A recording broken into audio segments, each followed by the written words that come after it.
Okay, good morning, distinguished ladies and gentlemen. And let me again say that the question, I believe, was the experience with the private sector. And I would say that my experience was mixed. And in the road sector, for example, the story of the Lagos-Ibadan Expressway is very well documented. It was a concession for private sector funding since, I think, 2006, 2007. No construction work of any repute took place there until 2016, when we advised government in the heat of several litigation to take over the asset and fund it. The second Niger Bridge was also conceived as a PPP of sorts. Again, the same story. And visibly in 18 months or thereabout, when government has led the funding through a presidential infrastructure development fund, we now see the bridge heading very, very clearly towards completion. So what we see, therefore, is that perhaps people have bitten a little more than they can chew. And you can't disconnect that from the reality of our finance sector. And it's been very clear, people have repeated that we can't fund the size of the infrastructure we need to support the growth that we need to drive. On the converse side, of course, have been investments under the tax credit scheme. So we've seen the Dangotes playing, and we've seen NLNG playing. Again, when you look at the size of those companies, certainly they are the big hitters in the private sector sort of the economy. So they can put their money where they're at, and it goes back to the underlying point that it's really about funding. So how many of the people are businessmen who profess the ability to do A, can actually raise the capital to deliver it? So yesterday, we were reviewing some of the inherited private sector land projects, and we find about 54 that, because we have a PPP unit in the ministry, so which tells you clearly that we have a desire to engage.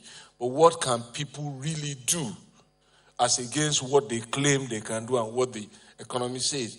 And so when you also look at the economy, I think my top of the head recollection is that 50% of this economy MSMEs. So really and truly, if people are turning over 100 million naira capital, what is the profit ROI there, and what can they reasonably then expect to invest in capital that requires billions of naira to deal with? So that's one experience. Of course, in the power sector, we also saw that, okay, we could deliver projects like Aria, Sabongari Market, Sura, and a couple of others.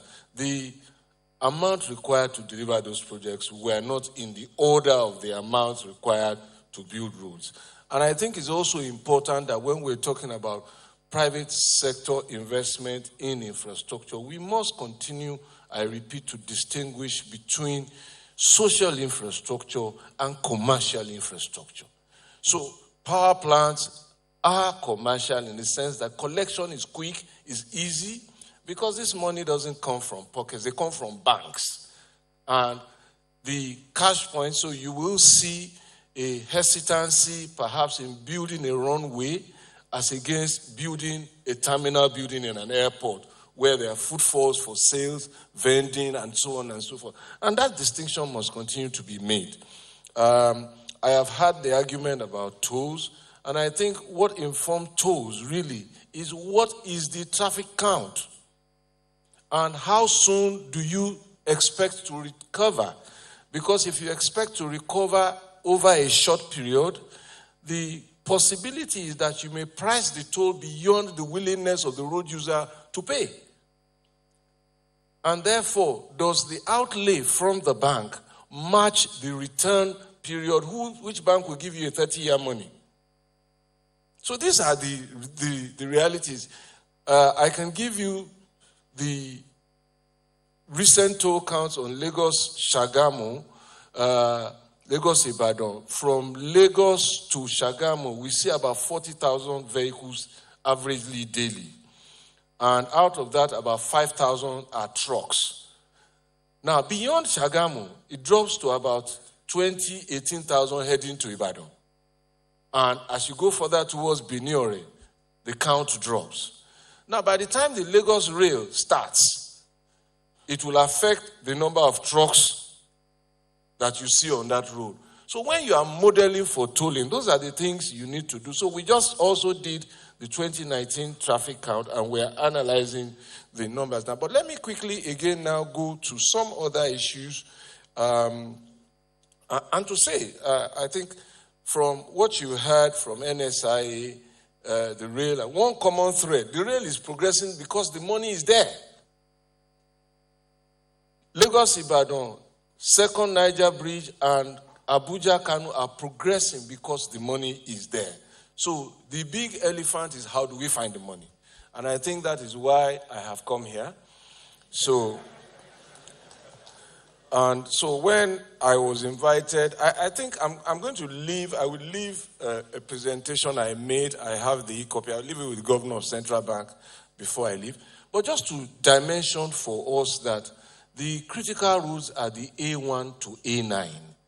And all of it is here. Those are the routes that lead from the ports, from the Lagos, Warri, Port Harcourt, and Calabar ports to the Savannah and to the border of Niger Republic and Cameroon.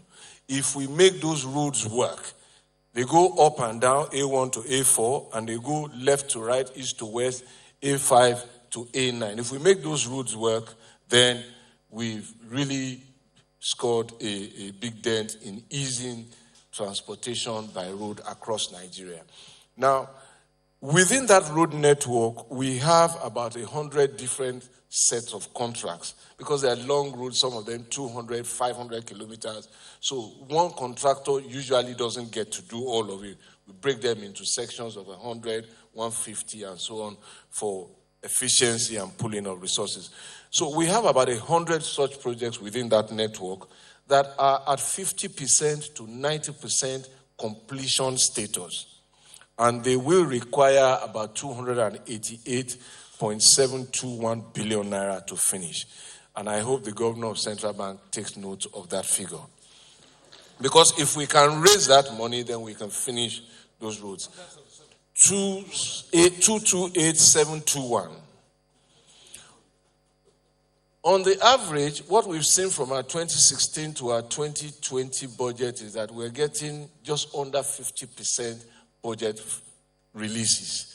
So, and that speaks again to the challenge that the minister has had to deal with, raising revenues in order to fund infrastructure, and also seeking to borrow, of course, then managing payback and so on and so forth. So I think I should quickly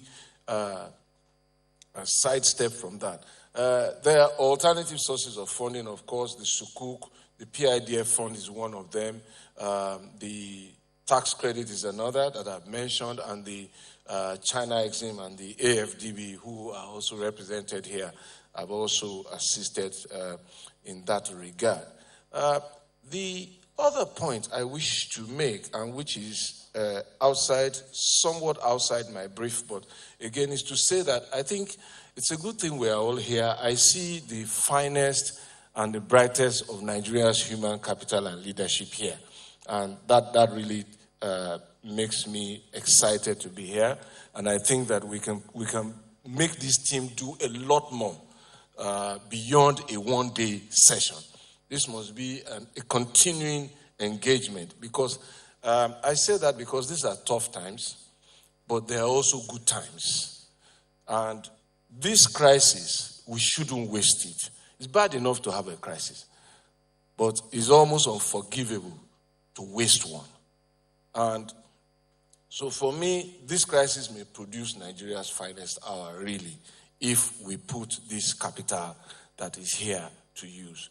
And I've heard a lot on diversification, and I've just said, what are we really doing? So I'm going to start with that thing next to Aliko, that sanitizer. You know, I've taken time to read it when I came, read through it, because I washed my hands with soap and water before I got here. And they gave me this thing, and I didn't want to break rules, so I used it at 2 points. But something told me that we were all probably doing the wrong thing. The first thing is that thing is a bacterial sanitizer. We're dealing with a virus.